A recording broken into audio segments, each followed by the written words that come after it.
Jostein Gaarder es un escritor noruego que escribió su novela El mundo de Sofía en 1991 y la misma se convirtió en un bestseller, siendo traducida a más de 40 idiomas. Esta novela tiene la característica que es una novela dentro de una novela y que aborda dos temas al mismo tiempo.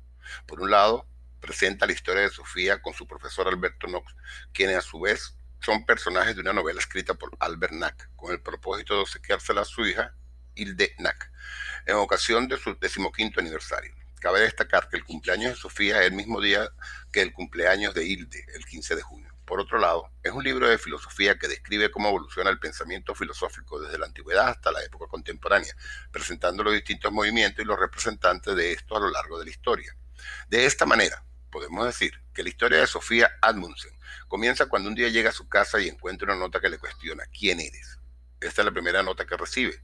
Luego recibe otra nota donde se le invita a tomar un curso de filosofía, el cual ella acepta. Es así como comienza a recibir cartas donde se le explica cómo es la evolución de la filosofía, quiénes son sus mayores representantes a través de las distintas edades históricas. Estas cartas son enviadas por un misterioso filósofo llamado Albert Knox. Al principio las cartas son dejadas en el buzón. Luego, ante la intención de Sofía de conocer la identidad del misterioso profesor, las cartas son entregadas por un perro de nombre Hermes. Recibe misteriosamente las cartas. Sofía también recibe postales remitidas por Albert Nack, dirigidas a ella y a Hilde Nack, su hija. Estas postales son de los cascos azules de la ONU y provienen del Líbano. Un día Sofía decide seguir a Hermes para ver si logra conocer a su profesor, pero no lo consigue ya que pierde el rastro. Pero si llega a un lago en cuyo extremo más lejano hay una cabaña. Sofía toma un bote cercano y navega hasta la cabaña. Encuentra unos retratos y un extraño espejo donde el reflejo le guiñe ambos ojos. El curso de filosofía continúa a distancia hasta que un día Alberto cita a Sofía a verse en una iglesia, la iglesia de María. A partir de ese momento dictará el curso presencial.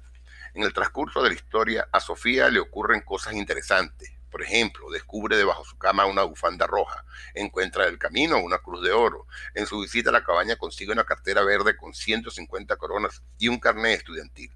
Todos estos artículos pertenecían a Hilde Morlenack y que curiosamente Hilde los había extraviado. Por medio del análisis filosófico, Sofía descubre que puede solucionar problemas que se le presentan en su vida cotidiana. Es así que en una oportunidad le corresponde presentar un examen de religión, el cual, utilizando herramientas filosóficas aprendidas hasta ese momento, obtiene una calificación sobresaliente. Lo mismo ocurre con todas las demás asignaturas. Con el empleo de estos análisis, Sofía, en compañía de Alberto, descubren que Albert Nack es quien controla toda su existencia. Es como si fuera una especie de Dios, controlando las cosas que dicen y hacen. Incluso Albert puede hacer llover con relámpagos y truenos, dejarle mensaje a Sofía a un cambur y hace hablar el perro Hermes. El día del cumpleaños de Sofía y de Hilde, llega a casa de Hilde una carpeta contentiva con un grueso libro titulado El mundo de Sofía. Ese es el regalo prometido por el padre de Hilde. Este libro relata toda la historia de Sofía, el cual Hilde se apresura a leer. Mientras tanto, la historia de Sofía continúa avanzando, pero cada vez ocurren cosas más extrañas. Un monstruo que emerge del lago mientras habla con Alberto al frente de la cabaña. Caperucita Roja lo visita para darles un mensaje de Hilde de parte de su padre. Lo mismo ocurre con Winnie Pooh y con Aladino. Este último, a flotar la lámpara, sale un genio con la cara de Albert. Sofía preparó la celebración de su cumpleaños para el 24 de junio, el día de San Juan, y también el día que regresaba el padre de Hilde del Líbano. Para ello, organizó una fiesta filosófica. Sofía y Alberto sostienen una conversación para que Hilde les ayude a salir del libro donde se encuentran, a lo cual Hilde acepta. Por esta razón, decide que hará algo contra su padre cuando regrese del Líbano en Copenhague. El 24 de junio se da la fiesta de cumpleaños de Sofía. Asisten todos a quienes les había invitado, incluyendo Alberto. En el desarrollo de la misma suceden actos caóticos, lo que es aprovechado por Alberto y Sofía para huir del libro y del pensamiento de Albert. Hilde terminó de leer el libro El mundo de Sofía, y a pesar que lo leía y releía, no sabía qué había pasado con Sofía y Alberto. Mientras tanto, preparaba todo para sorprender a su padre en Copenhague. Albert llega al aeropuerto de Copenhague, donde recibe un llamado por los parlantes para que se acerque a la cabina. Allí le entrega una nota. Esta es de Hilde, dándole la bienvenida, indicándole una serie de artículos que quiere que le obsequie y tiendas que visite. Por su parte, Sofía y Alberto logran huir del libro El mundo de Sofía y entran al mundo de los invisibles. que habitan la realidad de los seres humanos. Allí encuentran a otros personajes como Sherlock Holmes, Cenicienta, entre otros. Luego toman un deportivo rojo y se dirigen a Berkeley. Al llegar allí, Sofía ubica la casa de Hilde y va a su encuentro. Intenta establecer contacto con ella, pero no puede porque es invisible. Sin embargo, Hilde tiene la sensación que alguien está con ella. Albert encuentra notas de Hilde en los lugares que ella le dijo que visitara en el aeropuerto de Copenhague. Esto lo agobia. Incluso es recibido por amigos de Hilden con pancartas de bienvenida en el aeropuerto de Kjevik y posteriormente trasladado a su casa también por un amigo de Hilde. Al llegar, se reúne con Hilde y posteriormente comen en familia. En el capítulo final, Albert le explica a Hilde la teoría del Big Bang, la gran explosión, la conformación del universo, explicación que también escuchan Sofía y Alberto. El hecho que este libro sea una novela dentro de una novela, donde se deja entrever que Albert es el creador de Sofía y su mundo, pero a la vez Gardner es quien crea a todos los personajes del libro, nos obliga a preguntarnos, ¿quién es el creador del creador? ¿Dios siempre ha existido o tuvo un principio? Todo principio indefectiblemente tiene un final. ¿Tendrá Dios un final? Y si lo tiene, ese final es conocido. Y si se conoce, entonces existe el destino. Por otro lado, si el final es conocido, ¿quién lo conoce? ¿Dios? Si la respuesta es sí, implica que Dios no es una idea, sino una fuerza activa. Pero si es activo, ¿por qué no hay evidencia de él? Todas las anteriores preguntas fueron de algún modo planteadas por los filósofos antiguos. Esto es lo que relata la otra parte de la novela, la cual deja de ser una novela y se convierte en un libro de filosofía. Gardner, por medio de las conversaciones entre Alberto y Sofía durante el curso de filosofía, va exponiendo la evolución del pensamiento filosófico. Al principio los seres humanos entendían la naturaleza, sus fenómenos, la realidad que los circundaba mediante la explicación de mitos y leyendas. Hasta hace unos 400 años antes de Cristo, cuando aparecieron los primeros filósofos de la naturaleza, exponiendo postulados para explicar esos fenómenos. Tal fue el caso de Tales de Mileto, Anaximandro, Anaxímenes, Parmínides, Heráclito, Empódocles, Anaxágoras, Demócrito. Estos filósofos también se les conocen como presocráticos, ya que algunos, a pesar de ser contemporáneos con Sócrates, no tuvieron la visión que tuvo este para abordar el pensamiento filosófico. Es así como Sócrates es considerado el primer gran filósofo de la historia humana. Su famosa frase, solo sé que no sé nada, es su referente. Sócrates empleó el arte de la conversación. Durante la época de Sócrates existían los sofistas, que también eran pensadores, pero que se diferencian en que el sofista cobra y lo sabe todo, mientras que el filósofo no cobra y entiende que todavía le falta por saber. El segundo gran filósofo de la historia fue Platón, quien fue estudiante de Sócrates. Planteó la teoría de las ideas. Platón indica que los pueblos deben ser gobernados por filósofos. El último representante de la filosofía antigua fue Aristóteles. Este no negó que el hombre tuviera una inteligencia innata, al contrario. Según Aristóteles, es precisamente la razón la que constituye la característica más destacada del ser humano. Después de Aristóteles no hubo nuevos grandes filósofos. Esto a consecuencia que Alejandro Magno había conquistado el mundo conocido, imponiéndose el helenismo. Hubo corrientes basadas en los filósofos griegos. Estas corrientes son los cínicos, los estoicos, los epicúreos, los neoplatónicos y los místicos. Con la caída del Imperio Romano, el mundo occidental se dividió en tres regiones culturales. Europa occidental, regida por el cristianismo, con sede en Roma, con la filosofía cristiana dominando. Incluso se ordenó cerrar la Academia de Platón. Europa oriental, regida por la filosofía griega, con sede en Constantinopla, y la región del norte de África y Medio Oriente, controlada por los árabes, regida por la filosofía de Aristóteles. De allí que los árabes hayan alcanzado grandes avances en matemáticas, química, biología, astrología, etc. Con este hecho se da inicio a la Edad Media. Los filósofos de la Edad Media dieron más o menos por sentado que el cristianismo era lo verdadero. La cuestión era si había que creer en los milagros o si también era posible acercarse a las verdades cristianas mediante la razón. San Agustín y Santo Tomás de Aquino fueron los grandes filósofos de esta época. Los árabes conquistaron España, por lo que muchos científicos árabes ubicados allí eran invitados en muchas oportunidades por príncipes de Italia. Es así como los conocimientos regresan a Europa y se da paso al Renacimiento. Por Renacimiento entendemos un extenso florecimiento cultural desde finales del siglo XIV. Comenzó en el norte de Italia, pero se extendió rápidamente hacia el resto de Europa durante los siglos XV y XVI. El Renacimiento dio lugar a una nueva ilusión del hombre. En la Edad Media se utilizaba a Dios como punto de partida. Los humanistas del Renacimiento pusieron al propio ser humano como punto de partida. Sin embargo, durante el Renacimiento también floreció lo que podemos llamar el antihumanismo. En esta época abundaron también los procesos como contra las brujas y la quema de herejes. la magia y la supervisión, las sangrientas guerras de religión y, como no, también la brutal conquista de América. Nicolás Copérnico sostuvo que era el Sol que giraba en órbita alrededor de la Tierra, sino al revés.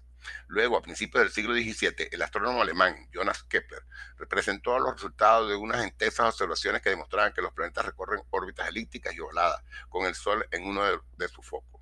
Galileo Galilei estudió los cráteres de la Luna e hizo ver que ésta tenía montañas y valles como la Tierra. Lo más importante de todo lo que hizo Galileo fue formular la ley de la inercia. Por su parte, Isaac Newton formuló lo que llamamos ley de gravitación universal. Newton señaló que algunas leyes físicas tienen validez en todo el universo.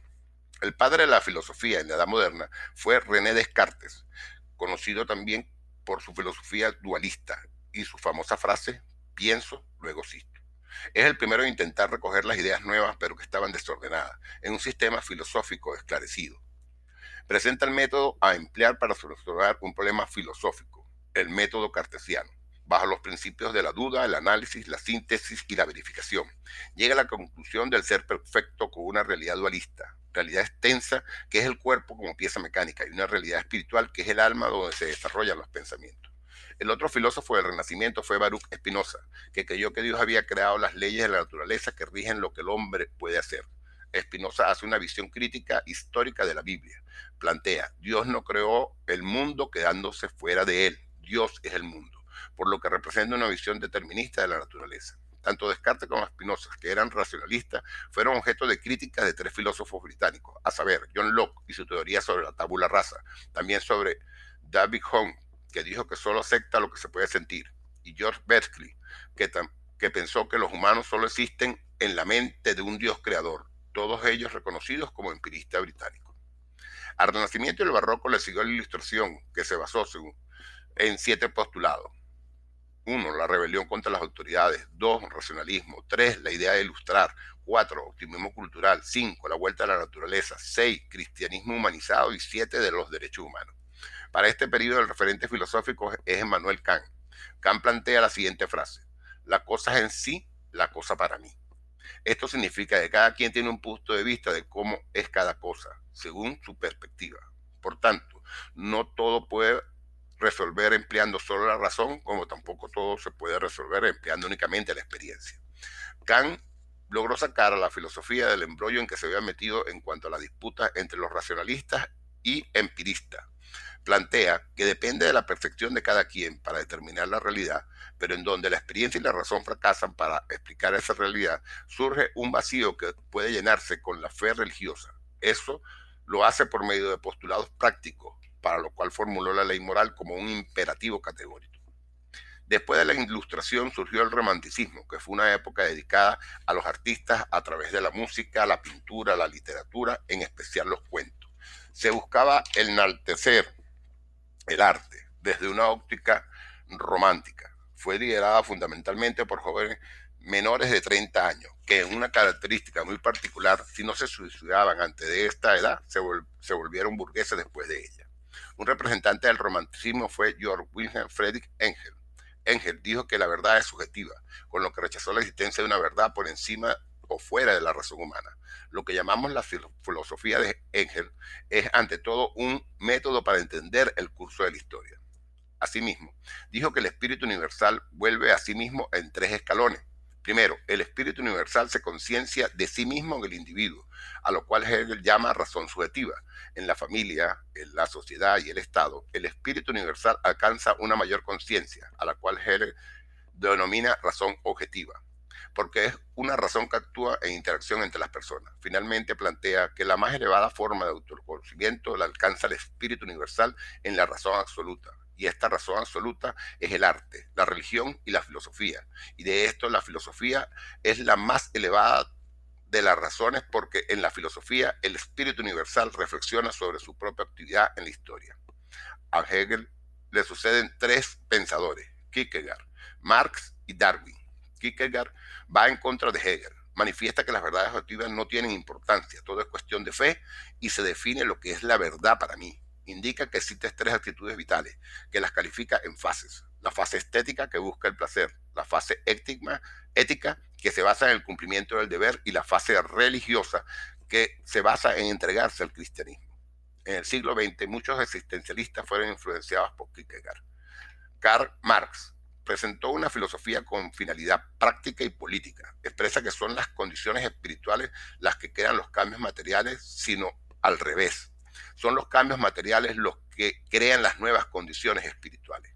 Marx subrayó que especialmente las fuerzas económicas en la sociedad como las que crean los cambios y de esta manera impulsan la historia hacia adelante. En 1848 publicó junto a Engels un manifiesto.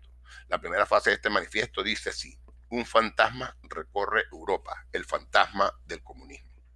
Friedrich Engels dijo: de la misma manera que Darwin descubrió las leyes del desarrollo de la naturaleza orgánica, Marx descubrió las leyes del desarrollo histórico de la humanidad. Charles Darwin demostró que el ser humano es el resultado de un largo desarrollo biológico. Darwin presentó dos teorías o tesis. En primer lugar, dijo que todas las plantas y animales actuales descendían de formas anteriores más primitivas. Mantuvo que tiene lugar una evolución biológica. Y lo segundo, defendió fue que la evolución se debía a la selección natural. Gardner menciona a Sigmund Freud como filósofo cultural hacia finales del siglo XIX y muy entrado al siglo XX. Freud elaboró su psicología profunda o psicoanálisis. Por psicoanálisis se entiende tanto una descripción de la mente humana en sí como un método de tratamiento de enfermedades nerviosas y psíquicas. Los surrealistas se basaron en el inconsciente, que fue el objeto del trabajo de Freud. Los últimos pensadores mencionados en el libro son Friedrich Nietzsche y Jean-Paul Sartre. En conclusión, la novela supone un recorrido a través de la historia de la filosofía occidental de manera cronológica. El libro se convierte en una nueva oportunidad para aquellos que dieron la filosofía por imposible. Mientras la protagonista evoluciona y se vuelve más segura, los lectores aprenden sobre filosofía y su importancia en el mundo. ¿Qué importancia tiene la filosofía? Esta es sin duda una de las preguntas más importantes que nos deja este libro. Justin Gardner propone a la filosofía como el camino fundamental para comprender la vida, el que nos ayuda a comprender el origen de todas las cosas, el mundo que nos rodea, el lugar que ocupamos en él. En Venezuela, el sistema educativo no contempla la enseñanza de la filosofía, sino solo para las carreras de psicología y otras afines. Qué bueno sería si las mismas son incluidas en todo el sistema educativo desde el preescolar. Lo único que necesitamos para convertirnos en buenos filósofos es la capacidad de asombro. El autoconocimiento. La primera pregunta que recibe Sofía en una de las notas es: ¿quién eres? Inmediatamente el lector queda también sometido a esta cuestión. Y es que, al igual que la protagonista, creemos saber quiénes somos. Sin embargo, lo que Sofía desconoce es que es un personaje creado por el padre de Hilde, personaje a su vez de Gardner, pero que esta última aprende filosofía. El destino. Uno de los temas sometidos a estudio para algunos filósofos fue el destino. También es un tema primordial en este libro. ¿Estamos condicionados por el destino o controlados por un ser superior? ¿Actuamos libremente? Podemos reflexionar sobre esta cuestión y objetar las diferentes posturas que tomaron los filósofos acerca de este tema, pero hay una consideración de fondo que Gardner nos ofrece. Y si, al igual que Sofía, somos personajes cuyas acciones están previamente establecidas, o somos como ordenadores previamente programados. La mujer en la historia de la filosofía. ¿Por qué las mujeres que han contribuido en la historia del pensamiento no han tenido la suficiente repercusión o no son mencionados en los manuales de filosofía? Un tema interesante en el libro es el papel que la mujer ha tenido en la historia de la filosofía. En diferentes capítulos, Albert Nock hace referencia a que la historia de la mujer ha estado reprimida como un ser pensante debido a su sexo. Critica que las mujeres fueron tratadas como seres cuya función principal era la de concebir. Símbolos y metáforas del libro. Sofía en la filosofía. La elección del nombre de Sofía para la protagonista de este libro no es algo casual. Si entendemos la etimología griega de la palabra Sofía, significa sabiduría. El propio término filosofía deriva de la raíz griega philos, amor, sophos, sabiduría, lo cual significa amor a la sabiduría. Así, lo que Sofía simboliza y lo que se despierta en ella a lo largo de este libro es el amor, precisamente al conocimiento. La primavera. La primavera es la estación que está entre el invierno y el verano. A menudo suele asociar con el cambio de renovación. Para los renacentistas, la primavera era una metáfora de origen de la vida. En esta novela, el contexto está enmarcado en la estación que, asociado al periodo de pubertad que experimenta la protagonista, cobra un carácter simbólico, un periodo de transformación y cambio personal de crecimiento. En definitiva, una renovación que va de la ingenuidad de un niño a la sabiduría de un adulto. El seto en el jardín del Edén. En este proceso de madurez, Sofía sigue acudiendo a un sitio donde puede conservar su inocencia, como un niño que tiene un escondite secreto. La joven accede a este lugar a través del seto al final del jardín de su casa. Para Sofía, este callejón no es lo más parecido es lo más parecido al paraíso, tal y como ella imaginaba que sería el jardín del Edén descrito en el Génesis. Durante la infancia es muy común que los niños vivan en un mundo de fantasía que luego pierden en la etapa adulta. El conejo blanco. En el libro existe una metáfora relacionada con el viejo truco del conejo blanco que sale de forma repentina del sombrero negro del mago. Para Gardner, el mundo es el conejo blanco. Generalmente los adultos se esconden en el pelo del conejo y se mantienen de alguna forma ajenos al mundo. Sin embargo, establece una comparación entre los filósofos y los niños, que se mantienen superiores al conejo, al pelo del conejo. Con esta explicación se mantiene la idea de que los filósofos y los niños están preparados a conocer el mundo que les rodea porque son capaces de mirar a los ojos del mago, es decir, mantienen la curiosidad para responder a las preguntas sobre la vida. Por último, el espejo. El espejo es una alusión directa a la novela de Alicia a través del espejo, de Lewis Carroll. En el caso del libro El mundo de Sofía, el espejo sirve para unir a las dos protagonistas. Es como un portal que fusiona dos mundos paralelos, el de Hilde y el de Sofía, a través de su espejo. Muchas gracias.